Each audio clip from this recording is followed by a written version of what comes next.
Assalamualaikum warahmatullahi wabarakatuh, murid-murid. Waalaikumsalam warahmatullahi wabarakatuh. Baik, sebelum pelajaran dimulai, mari kita baca doa terlebih dahulu. Baca doa sesuai kepercayaan masing-masing. Berdoa dimulai.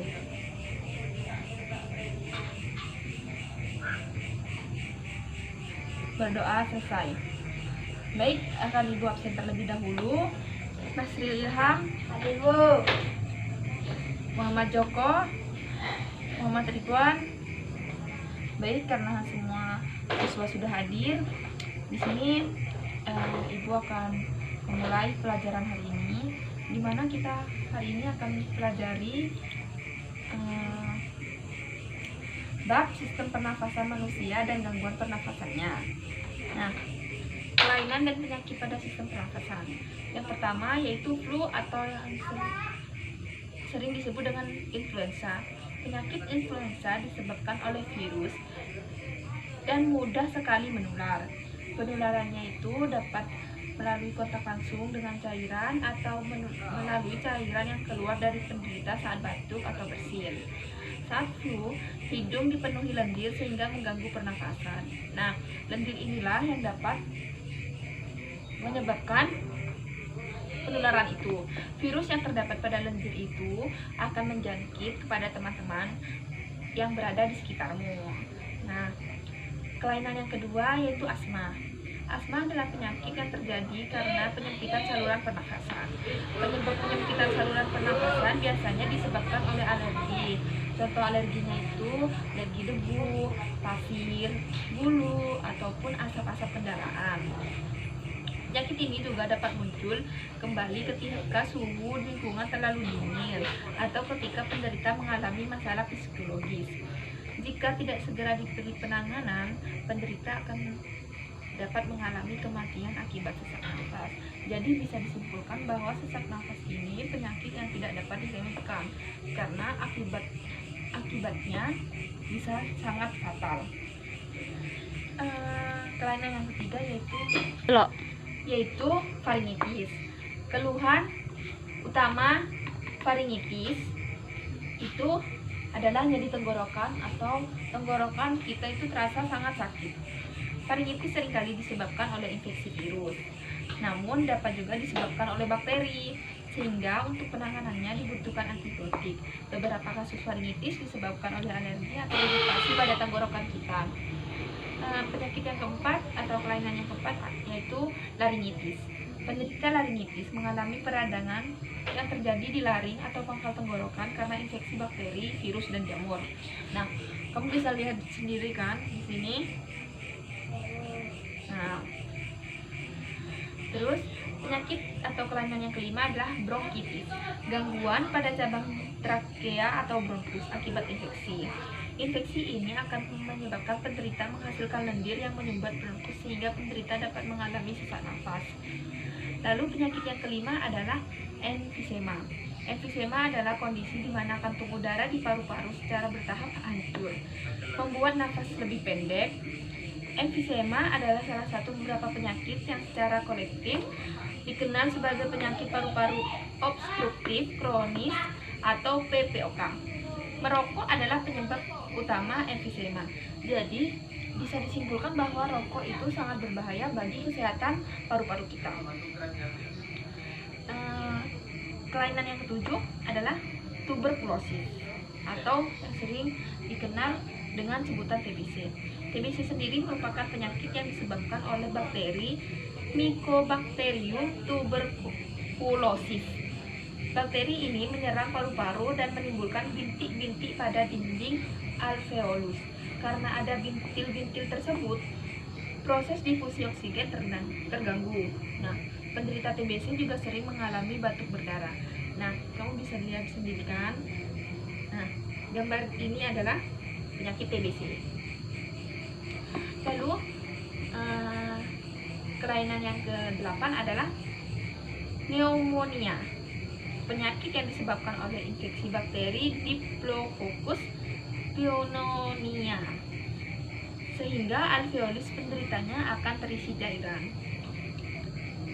Lalu penyakit yang ke-9 adalah kanker paru-paru. merupakan salah satu jenis kanker paling bahaya dengan kematian yang tinggi.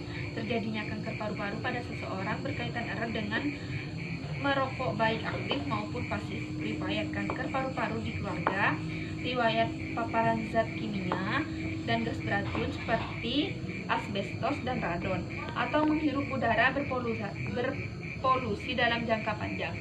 Yang dimaksud dengan perokok aktif itu adalah yang merokok secara langsung, setiap hari merokok. Sedangkan yang perokok pasif adalah mereka orang-orang yang tidak merokok tapi menghirup udara rokok.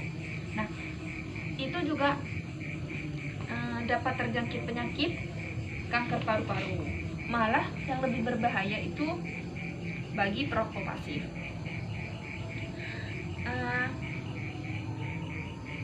Penyakit yang kelima, asfiksi, gangguan pengangkutan oksigen dari jaringan tubuh.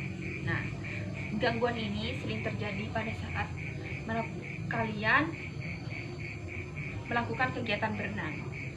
Jadi, saat melakukan aktivitas berenang, kalian harus pandai-pandai dalam mengambil oksigen. Apakah ada yang tidak dimengerti? Karena kalian semua sudah mengerti dengan materi yang ibu sampaikan, jadi ibu akan memberikan kalian tugas. Ibu akan mendikte soalnya. Bisa dimulai. Sebutkan, pertanyaan yang pertama itu ya, sebutkan gangguan pernafasan yang disebabkan oleh virus yang mudah menular. Soal yang kedua, sebutkan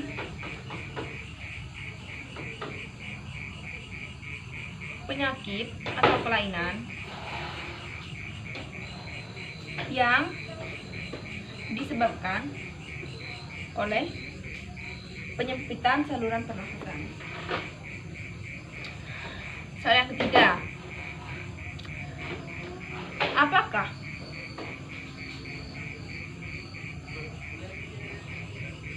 keluhan utama dari gangguan pernafasan yang bernama faringitis? Yang keempat,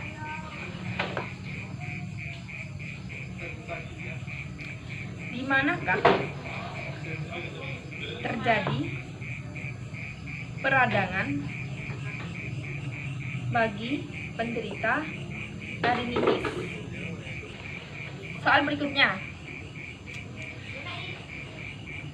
apakah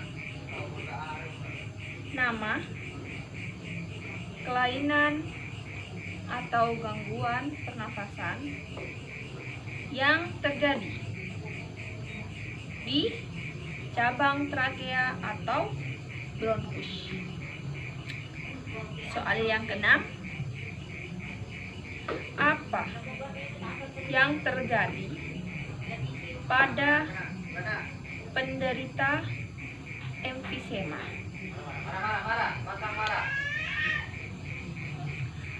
Tuberkulosis atau TBC ini disebabkan oleh bakteri yang bernama, sudah?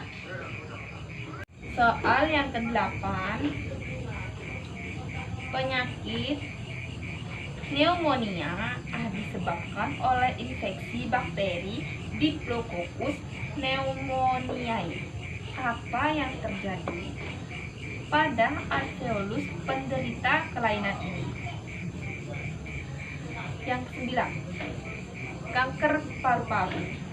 Nah, kanker paru-paru ini berkaitan dengan merokok aktif ataupun pasif. Apakah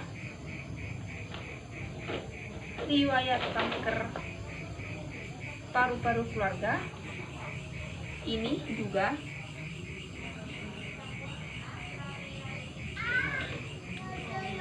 berkaitan dengan kanker paru-paru sendiri. Dan pertanyaan yang terakhir yaitu asfiksi. Gangguan asfiksi sendiri itu sering terjadi ketika si penderita sedang melakukan kegiatan. Nah, sudah ditulis. Baik, soal ini bisa kalian kerjakan di rumah. Akan dikumpulkan pada pertemuan berikutnya. Ibu tutup pertemuan kali ini. Assalamualaikum warahmatullahi wabarakatuh.